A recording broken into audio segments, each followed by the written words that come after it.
15 yanvarda saat 10'da Levap vilayetindaki yaşayan adamlar Täze Dünya bazarında üýşün. Üýşenden soň Täze Dünya bazarının ýanyna posta barıp şol ýerdäki pastaboy polislara ýollar bikanun ýapyldy diýip, inni ýollar açyň diýip talap etmeli. Türkmenistanda koronavirus keseli ýok diýip prezidentin özü aýtdy diýin. Näme üçin siz bikanun ýagdaýda ýollary ýapyp saklap dursunuz diýip polislerden soran.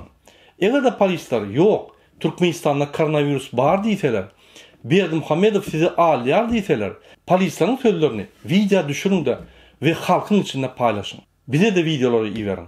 Egerde polisler koronavirus bar diýseler we şonuň esasyna biz ýollary ýapdyk diýseler, onda Berdimuhammedowyň ýollary ýapmak boýunça çykaran kararyny görkezin diýip soran şolardan. Egerde onan görkezip bilmeseler, bizde ýaşurynyň dil görkezmesi bar diýseler, onda bu roýal sorawda prezidentin dil görkezmesi bir kanun kagyzda kararyny görkezin diýip aýdym. Egerde polis işgärleri Berdimuhammedowyň çykaran kararyny görkezip bilmeseler, onda polislere diýin, siz bizden diňe pul soýmak üçin ýollary beklep dursunuz. Biz sizin bir kanşulugyňyzdan ýadadyk diýin. Ýollar açyň diýip talap edin. Türkmenistanda koronavirus gowşady.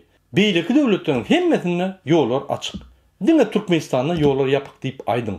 Biz halk Türkmenistanyň konstitusiýasy boýunça prezident wezipesinden hem iň ýokarky konstitusiýon organ diýip aýdym. Kanunlar bolmaňda ýollar açyň diýip talap edin. Bizim hakkımız var sizi işten ayırmany. Gerek bolsa Türkmenistanyň konstitusiýasynyň esasyna hak bolup prezidentam işten aýryp bilýär diýip aýdym şolara. Egerde ýolları açmasalar, şol ýerden hiç ýere gitmeň. Tä ýolları açynçalar durun. Egerde köplük bolsaňyz, onda özüňiz kanunyň esasyna ýolları açyň.